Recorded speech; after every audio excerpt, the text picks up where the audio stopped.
Auzubillahiminash-shaytanir-rajim. Bismillahir-rahmanir-rahim. Assalamu alaikum, dear students. I am Sadaqat Ali, your biology teacher. Student, हमने chapter number 1 start किया हुआ है, biology and its major field of specialisation. इसमें आज हम lecture number 2 discuss करने जा रहे हैं. आज का हमारा बहुत इंपॉर्टेंट लेक्चर है biology and service of Mankind. इसमें हम देखेंगे कि हम जो बायोलॉजी पढ़ते हैं, आया हम कोई बनी नौ इंसान की खिदमत भी कर रहे हैं या हमने बस ऐसे शोर ही मचाया हुआ है. ये बहुत इंपॉर्टेंट टॉपिक है, biology and service of Mankind. इसमें सबसे इंपॉर्टेंट चीज जो है वो है फूड प्रोडक्शन. बायोलॉजी का फूड प्रोडक्शन में बहुत इंपॉर्टेंट रोल है. दुनिया में चाहे जो मर्जी हो जाए, लेकिन दो काम कभी भी खत्म नहीं हो सकते. एक है फूड प्रोडक्शन, इनके फूड प्रोडक्शन और उसकी यूटिलाइजेशन, खाना, और दूसरी बात पहनना बनी नौ इंसान के लिए. ये दो काम बड़े ही इंपॉर्टेंट है. एक तो फूड का बनाना और एक है ड्रेसिंग. फूड के बगैर गुजारा नहीं है. यानी कि अगर फूड नहीं होगी तो आदमी की डेथ हो जाएगी. तो बायोलॉजिस्ट जो है ये सबसे इंपॉर्टेंट जो काम कर रहे हैं वो फूड प्रोडक्शन के लिहाज से कर रहे हैं. Biological advances resulted in the high standard of the living. तो इसमें बायोलॉजी ने बहुत इंपॉर्टेंट रोल प्ले किया है. प्लांट प्रोडक्शन में हमने क्या किया कि प्लांट की प्रोडक्शन इंक्रीज की. स्टूडेंट्स, जब इस प्लेनेट के ऊपर बनी नौ इंसान हज़रत आदम अलैहिस्सलाम की फॉर्म में आए और फिर आहिस्ता आहिस्ता पॉपुलेशन बढ़ती गई, तो उसके साथ साथ लैंड तो वही है ना. अगर आज से हम 40-50 साल पीछे चले जाएं, या जब पाकिस्तान बना था, पाकिस्तान की आबादी 3 से 3.5 करोड़ थी, 3 करोड़ तकरीबन.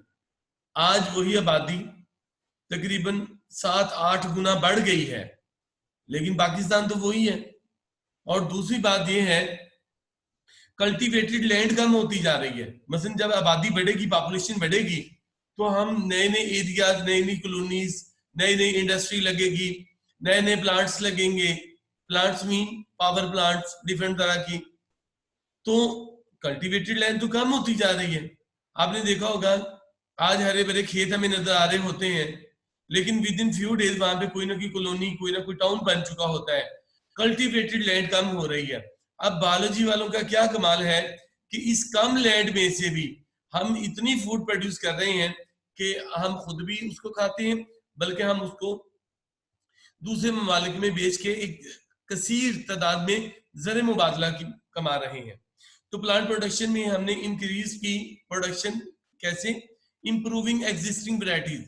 हमने वैरायटीज को बेहतर बनाया. मतलब गंदम की पर एकड़ पैदावार को ज्यादा किया. अगर आज से 50-60 साल पहले चले जाए तो गंदम का जो सिट्टा था उसमें दाने इतने ज्यादा नहीं थे.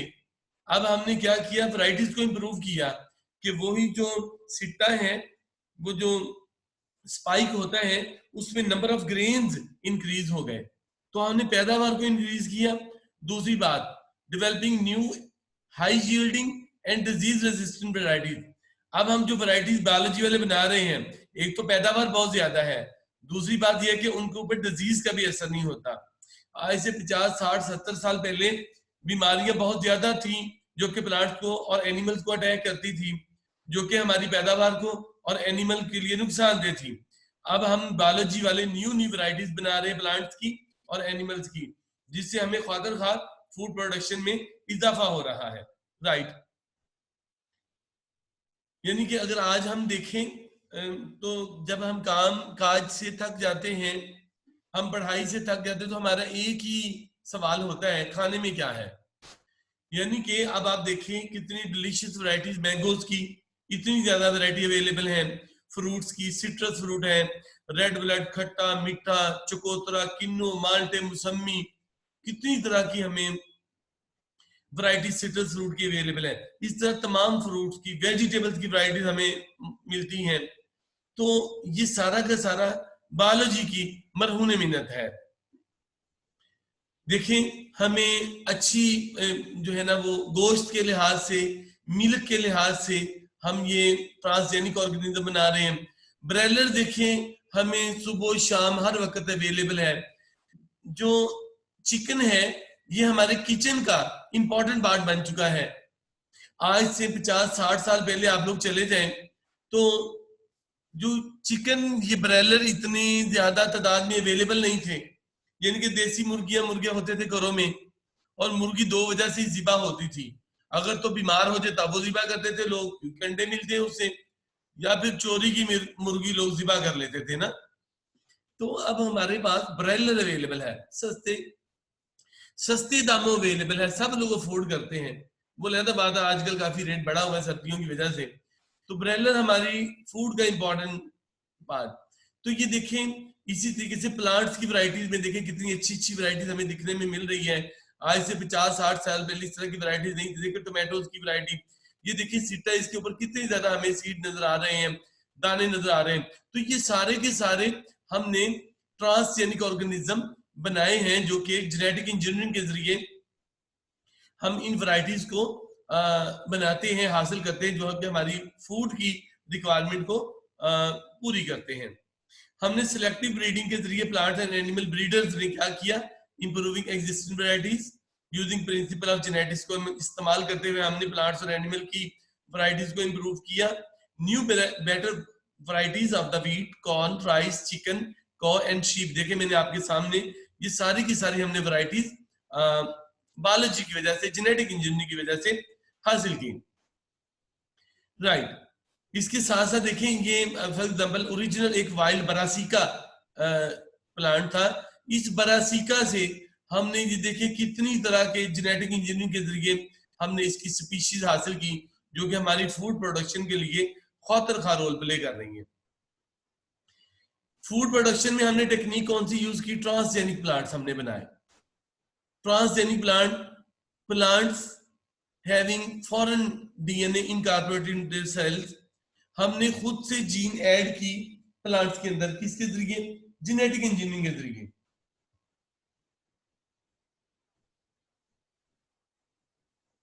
तो for example corn plant with foreign DNA can be propagated by cloning using special techniques such as tissue culture technique। तो हमने transgenic plant, trans mean shift, genic mean genes, transgenic plant बनाए, यानी कि हमने जीन्स की shifting की और हमने उसकी शिफ्टिंग से न्यू वैरायटीज जो हैं वो हासिल की।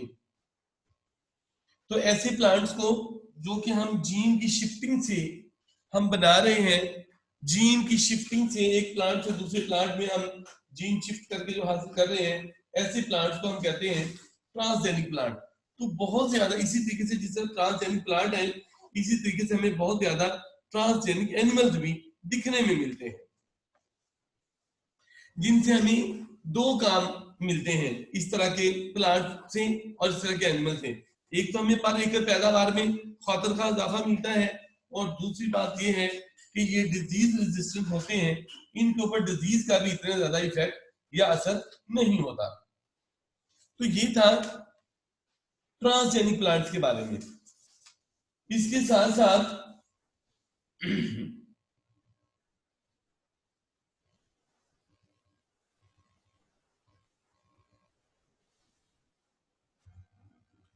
ये देखिए कि टिश्यू कल्चर टेक्निक क्या है। टिश्यू कल्चर टेक्निक में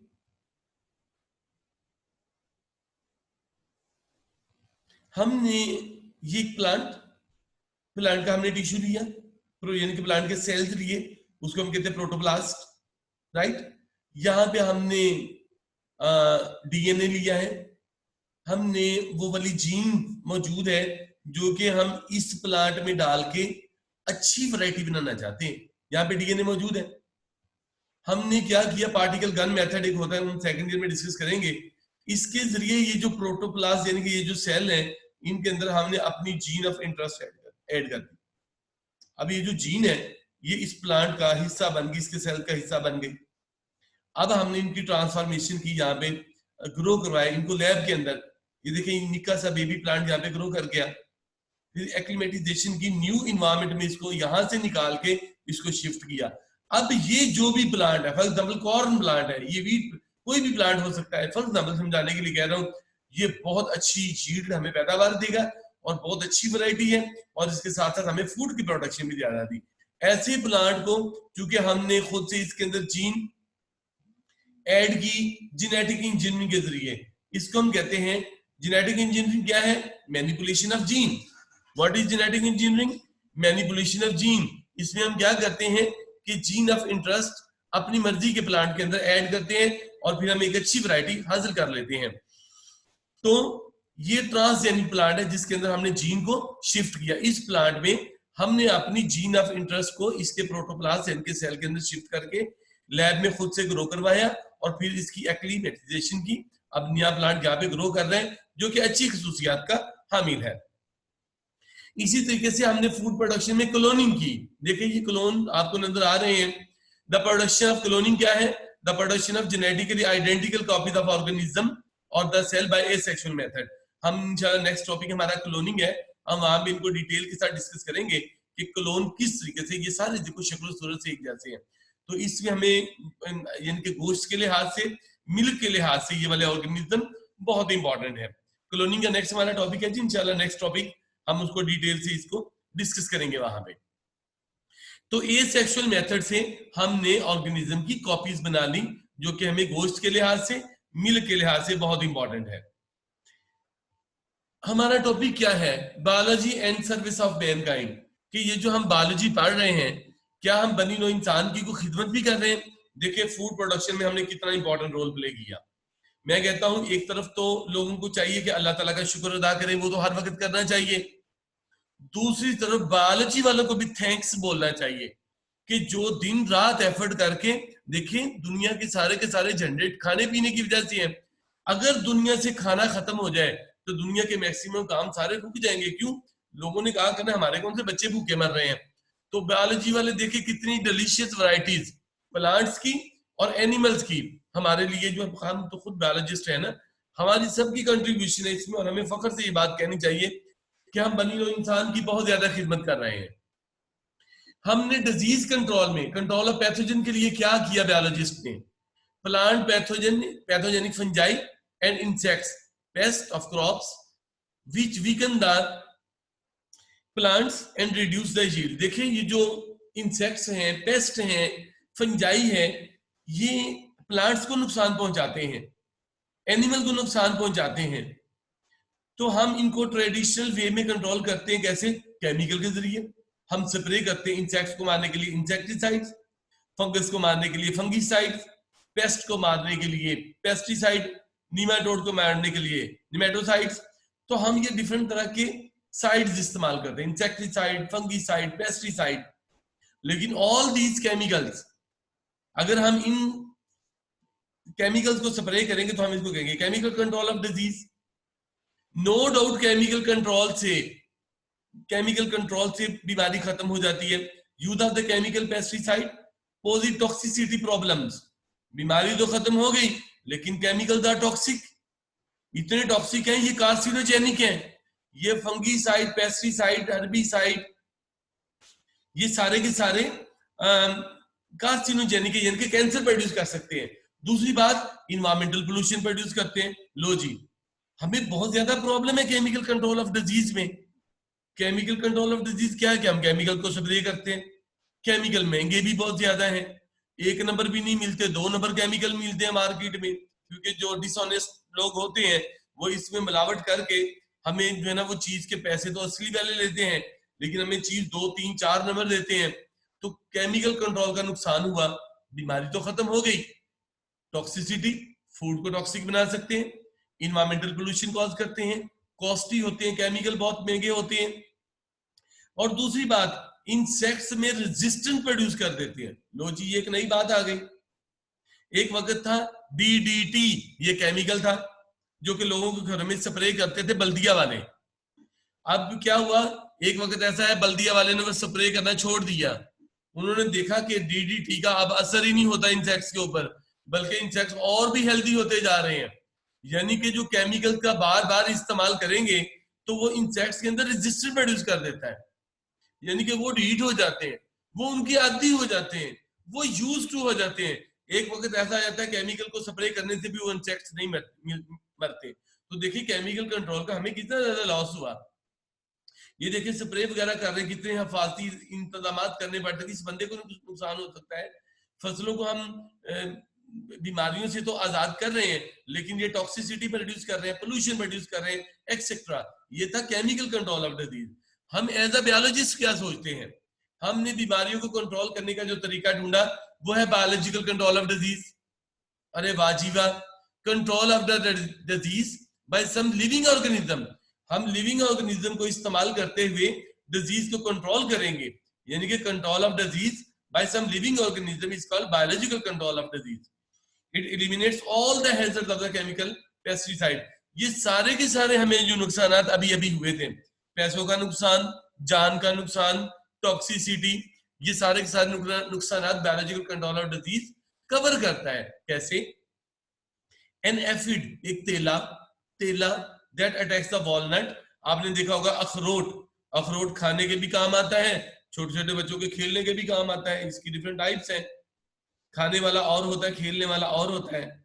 जो खाने वाला होता है उसकी जो बाहर शेल है, नट, वो कम सख्त होता है, सॉफ्ट होता है।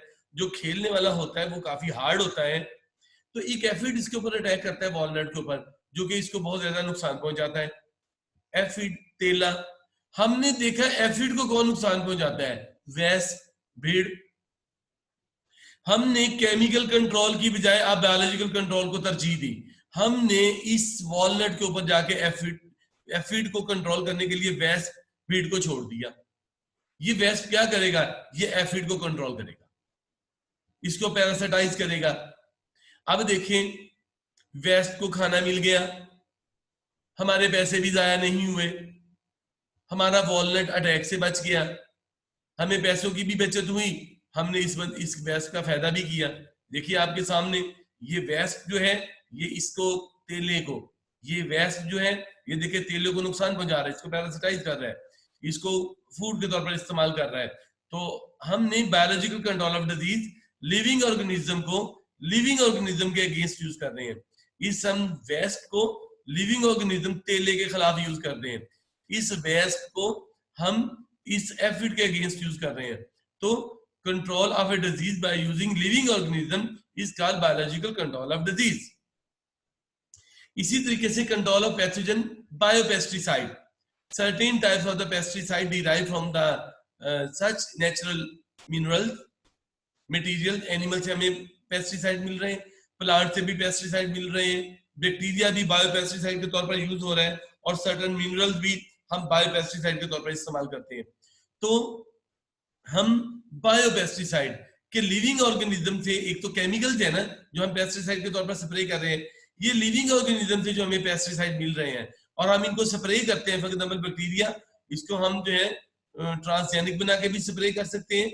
नेचुरली तौर पर इनके अंदर जो है ना वो होते हैं टॉक्सिक एजेंट जो कि पेस्ट वगैरह को नुकसान पहुंचाते हैं। तो हम पेस्ट को कंट्रोल करने के लिए बैक्टीरिया को वहां पे स्प्रे कर सकते हैं जो कि पेस्टिसाइड के तौर पर इस्तेमाल होंगे। इस तरह प्लांट्स डिफरेंट तरह के, आपने नीम होगा, सफेदा होगा, सफेदा यूकलिप्टस जो है, सॉरी ये यूकलिप्टस प्लांट, नीम, इनके अंदर भी जो है बायोपेस्टिसाइड हमें दिखने में मिलती है। तो ये देखिए, ये हम बायोपेस्टिसाइड पेस्ट को मारने के लिए हम डिफरेंट तरह के सोर्सेज से जो है ना वो पेस्टिसाइड हासिल करते हैं। इसके साथ साथ integrated disease management, integrated disease management को हम IDM भी कहते हैं, IDM, इंटीग्रेटेड डिजीज मैनेजमेंट। ये बहुत इंपॉर्टेंट टॉपिक है, बहुत ही इंपॉर्टेंट फिनोमिना है। कौन सा? Integrated disease management. इसमें हम कहते क्या है? Effective control of a particular digestive disease or all the common disease of the plant can be achieved using all relevant appropriate method of disease control। हम disease control के लिए हर मुमकिन method इस्तेमाल करते हैं, हर मुमकिन मेथड। तो इसको हम कहते हैं इंटीग्रेटेड डिजीज मैनेजमेंट। फिर सुने, integrated disease management, effective control of particular disastrous disease, वो तबाही फैलाने वाली वो डिजीज, हम उनको कंट्रोल करते हैं हर पॉसिबल मेथड इस्तेमाल करते हुए।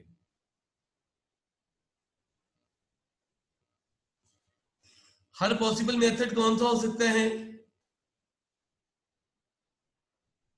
कि using a range of the measures to prevent and manage disease in crops, कि हम देखिए इंटीग्रेटेड डिजीज मैनेजमेंट, हम हर पॉसिबल मेथड इस्तेमाल करते हैं किसी भी डिजीज को कंट्रोल करने के लिए। मसलन रेगुलेटरी हो सकता है, फील्ड सैनिटरी, फील्ड की सफाई का ख्याल रखना। कल्चरल हम यूज करते हैं, टीलेज एंड द, खेती बाड़ी करना, फर्टिलाइजर इस्तेमाल करना।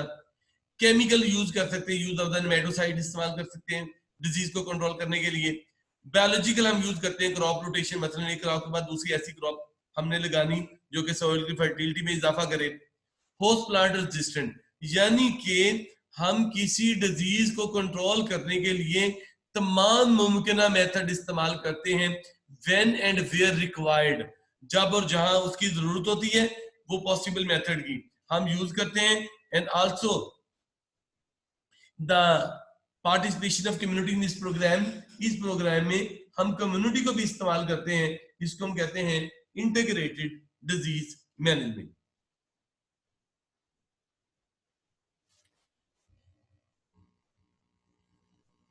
नेक्स्ट है सॉइल, हमारा बहुत इंपॉर्टेंट टॉपिक है hydroponic culture technique. Hydroponic culture technique, hydroponic culture technique क्या है? इसमें अगर हम सॉइल को देखें तो ये बहुत कॉम्प्लेक्स मीडियम है। अब सॉइल के अंदर कौन कौन से न्यूट्रिएंट्स हैं इसका तो हमें एनालिसिस से पता चलेगा, लेकिन अगर हम ये जानना चाहते हैं कि किस प्लांट की मिनरल रिक्वायरमेंट क्या है, ये बहुत कॉम्प्लेक्स और कॉम्प्लिकेटेड प्रोसेस है। फिर सुने कि सॉइल एक कॉम्प्लेक्स मीडियम है, आपके सामने बहुत कॉम्प्लेक्स मीडियम है, ये देखिए सॉइल है, इसमें बहुत ज्यादा न्यूट्रिएंट्स हैं, हमें पता है।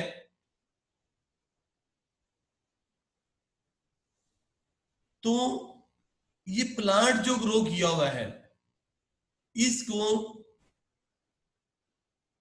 किस किस न्यूट्रिएंट की जरूरत है? Impossible to conduct experiment on nutrient requirement of the plant by growing them in the soil.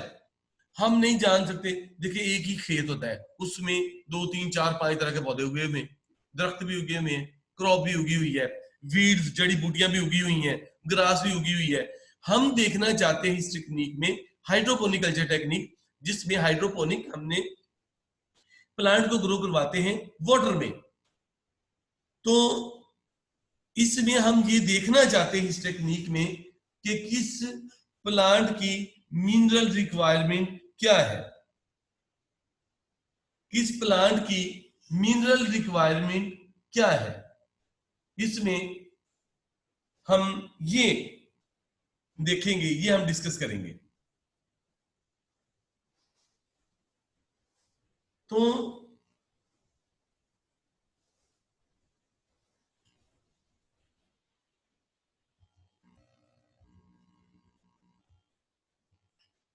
इसमें हम करते क्या है, plants are grown in aerated water, plant को हम ऐसे वाटर में ग्रो करवा रहे हैं जिनमें एयर आ जा रही है। हाइड्रो मीन वाटर, पोनिक मीन अपर वाली लेयर ना, आउटर मोस्ट क्रस्ट, ऊपर वाली लेयर, पानी के ऊपर वाली लेयर पे कल्चरिंग करवाना, ग्रो करवाना। Plants are grown in aerated water, plant को हम ऐसे वाटर में ग्रो करवा रहे हैं जहां पे एयर आ जा रही है, एरेटेड एयर आ जा रही है, in which certain mineral nutrients have been added, और इसमें हमने मिनरल न्यूट्रिएंट्स को भी ऐड किया हुआ है। इस टेक्निक को हम क्यों यूज करते हैं? Use to test whether a certain nutrients is essential for the plant और not. Astronauts may use this technique for growing vegetable in the space. जी स्टूडेंट, तो जैसे बात सुनिए आपने, हमारा टॉपिक है हाइड्रोपोनिक कल्चर टेक्निक।